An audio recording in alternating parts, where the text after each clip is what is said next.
child doesn't know how to decode a word, they aren't going to magically learn it just by reading Harry Potter. Because without the right approach, that gap between them and their peers doesn't just stay the same, it actually widens. Are you exhausted by the guessing game? Your kid looks at the word frame and says fame. It's only one letter difference, but it completely changes the meaning. So I get why you're worried, and I want to share you're not alone. Today, you and I are walking through how to teach a dyslexic child how to read. I'll share 5 keys to building a bridge that finally help your child master the code of reading. Well, hello, everyone. My name is Tracy Young, OG tutor extraordinaire, founder of theliteracykeys.com, and most importantly, mom of a dyslexic daughter. Welcome to my podcast, where you'll discover ways to unlock your child's reading potential.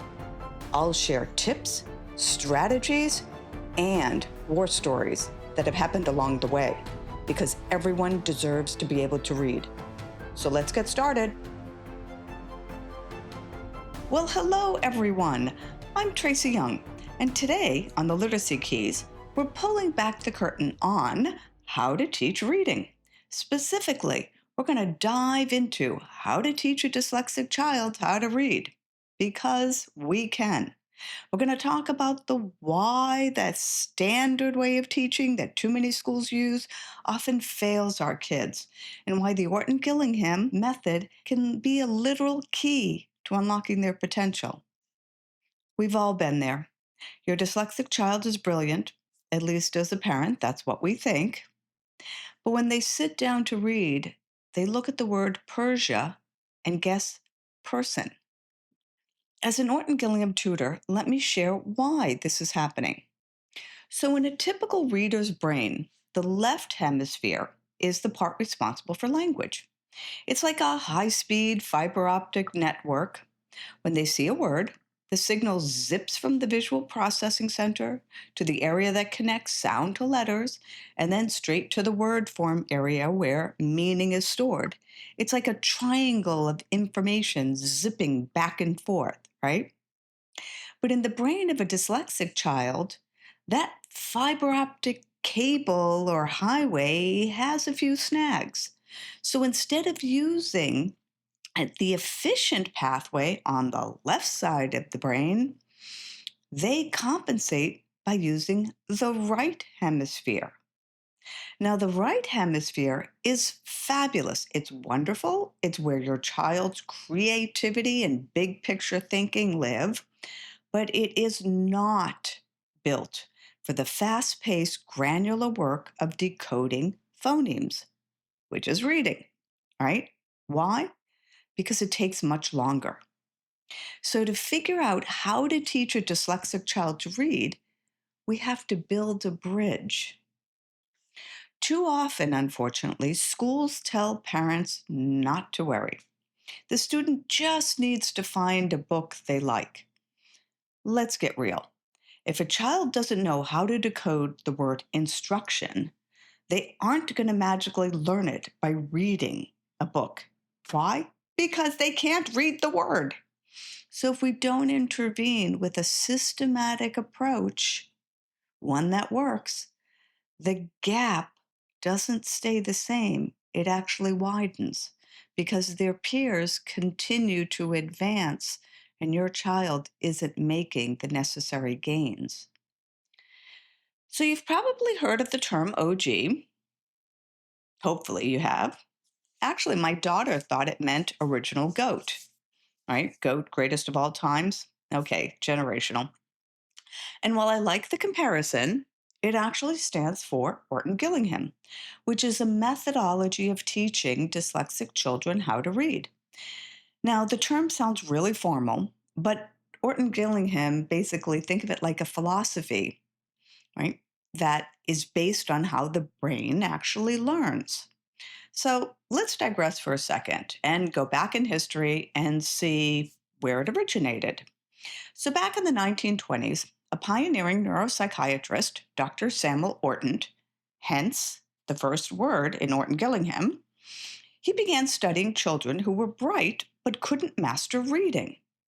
He was one of the first to realize that dyslexia was not a vision problem, but a difference in how the brain processed language. His work involved understanding neural connections, those connections in the brain, right? And the role that they actually play in building memory and in reading. So he had the why it was occurring, but now he needed the how to fix it. And that's actually where Anna Gillingham, hence the second part of Orton Gillingham. See a pattern here? She was a brilliant educator and a psychologist who took Dr. Orton's clinical research and distilled it into a step by step teaching system. It was designed to go from the simple to the complex, from sounds to syllables to words to sentences to paragraphs and beyond. So, together, Dr. Orton and Anna Gillingham created a multisensory approach that combined sight, sound, and touch to forge new neural pathways in the brain. At the time, it was a revolutionary approach created by a doctor and a teacher, and even today remains the gold standard because it respects exactly how a dyslexic brain is wired to learn. Now, when you think about how to teach a dyslexic child to read, you want to look for several specific elements. If your child's current school program doesn't have these elements, it's like trying to bake a cake without an oven. It's not going to work. So let's get down to some of the specifics and talk about how to teach a dyslexic child to read. There are five key elements, or there are five keys, like the pun from the literacy keys. There are five keys that are needed when discussing how to teach a dyslexic child to read. Now, I'm not referring to a specific curriculum, rather, to the elements that need to be included in any program that's used. In next week's episode, I'll actually share the names of some reading programs that parents of dyslexic kids can purchase. These are off the shelf, available for purchase, and you don't need to be a PhD or have 5 years of training in order to be able to use them. So, think of this episode as part one. Next episode is part two of the series, How to Teach a Dyslexic Kid to Read. It's all about saving you time so you can focus on your child. Okay, so that was enough of a digression and a history lesson, and now let's get down to the specifics. What are the key elements, right? And why are they important? So, first of all, it must be explicit, right? A program cannot leave anything to chance. We don't hope that the child notices that C says S when it is followed by E, I, or Y. We tell them. We explicitly tell them. We show them. And we practice until it's automatic. For a dyslexic child, just reading books isn't enough to pick up on the patterns. They need the code of the English language handed to them on a silver platter. And believe it or not, English is much more logical than most people think. There actually are rules that can be taught. So you want to ask for a scope and sequence, which is kind of the order and tells you all the different elements that are included in the program. That will take us to the second point or element. It must be systematic. All right, now what does that mean? The program generally doesn't follow the letters of the alphabet, right? It introduces the concepts and the sounds in a different order. Instead, it starts with the most common sound in the English language and gradually expands to the least common. So it's going to start with P, N, T, I, S, right? Those letters, and map the sounds that they make, right? But there's another element that's really important with something being systematic.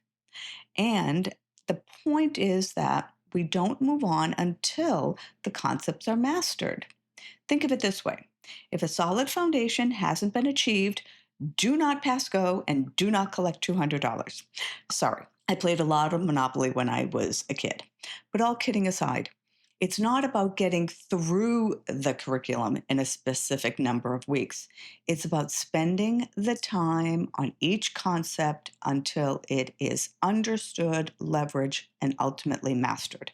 And this is really important because it has to be mastered in order for it to move into long term memory. And that frees up the brain for other things. So now let's talk about the third element. You want it to be multisensory.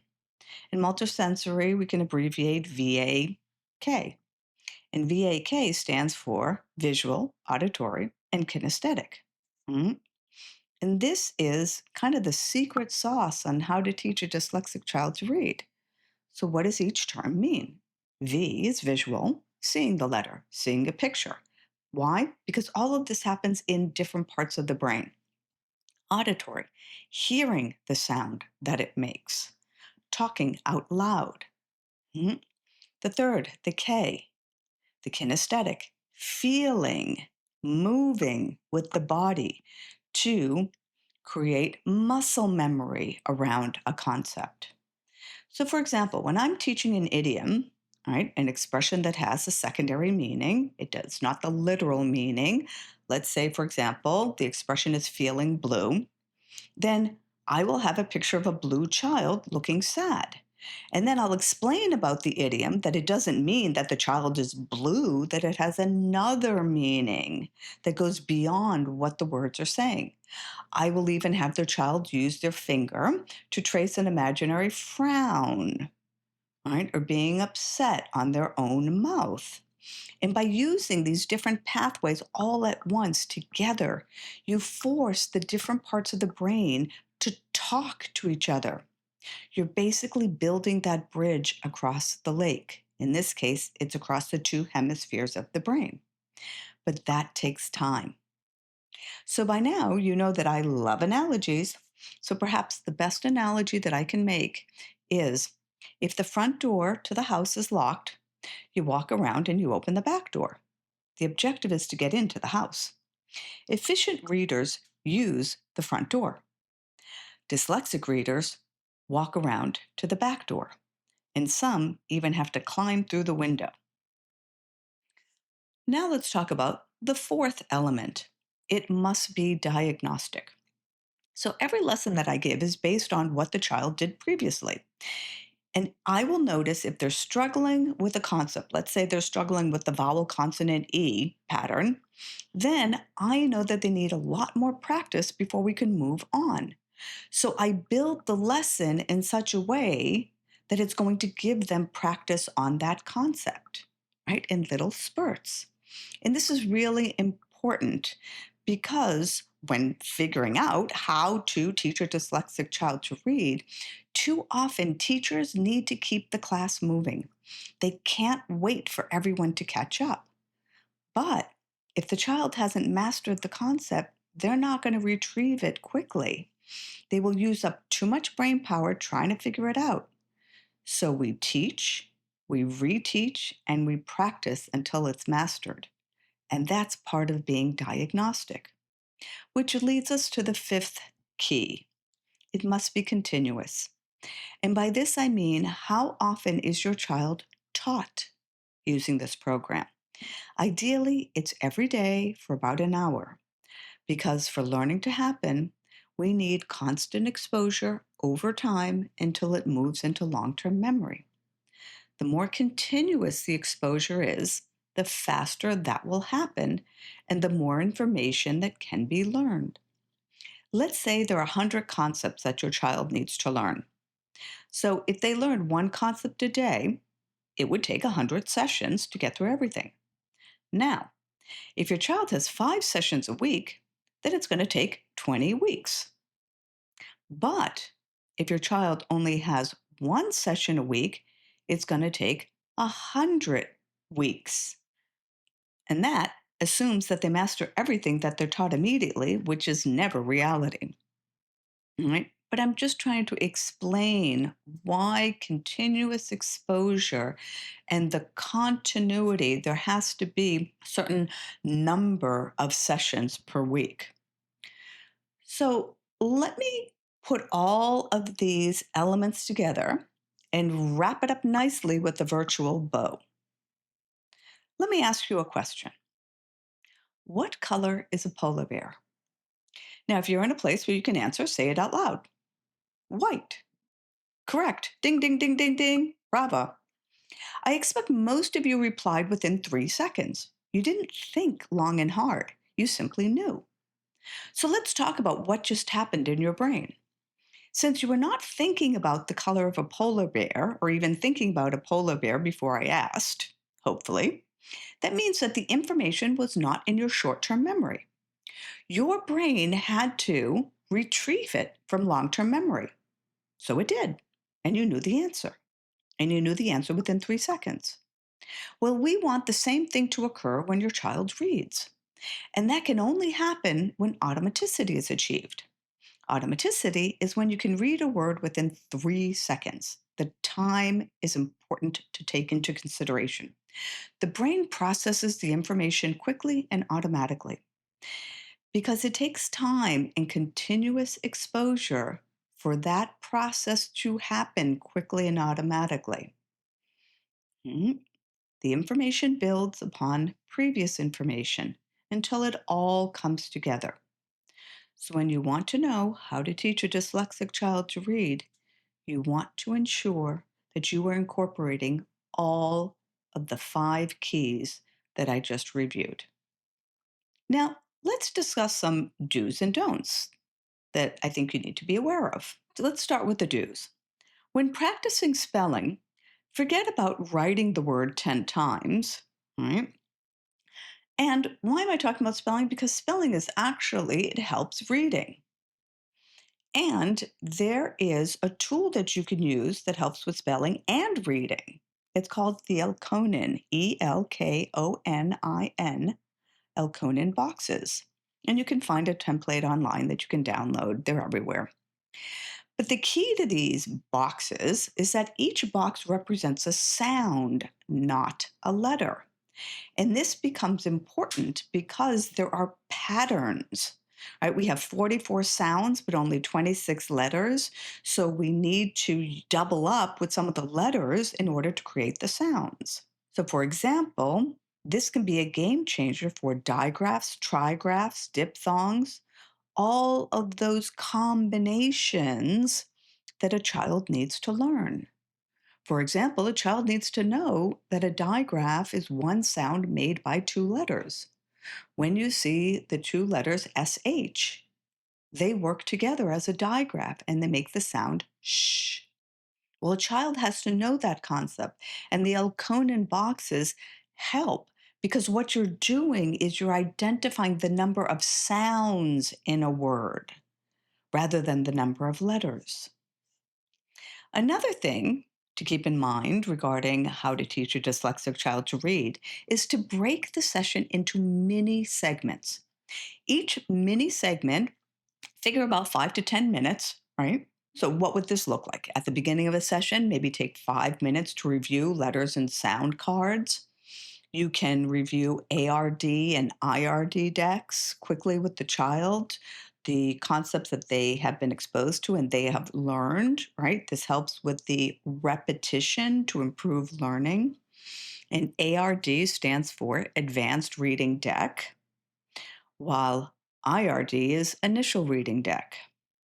And you can go online and purchase them.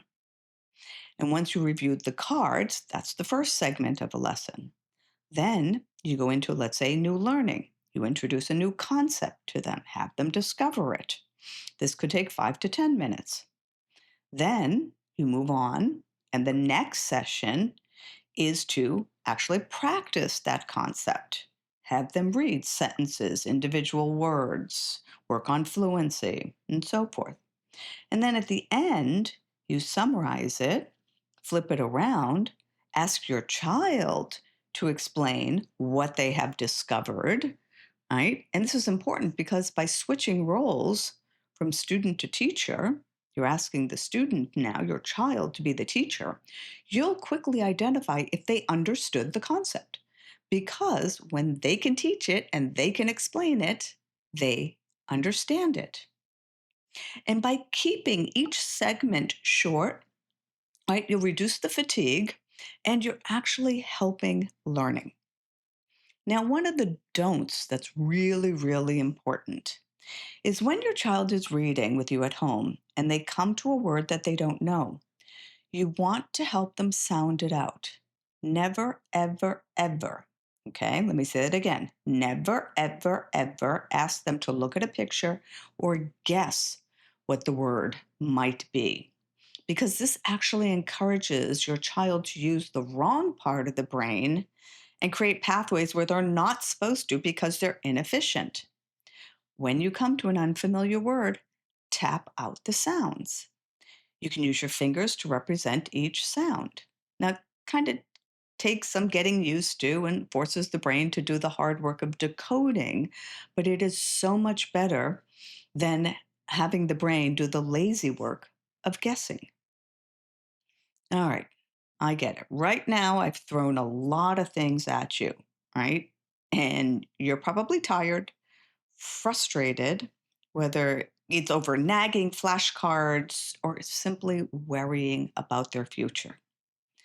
But every time your child picks up a book, even though it's hard, they're probably showing more courage than most adults do in a week. And I want you to remember that.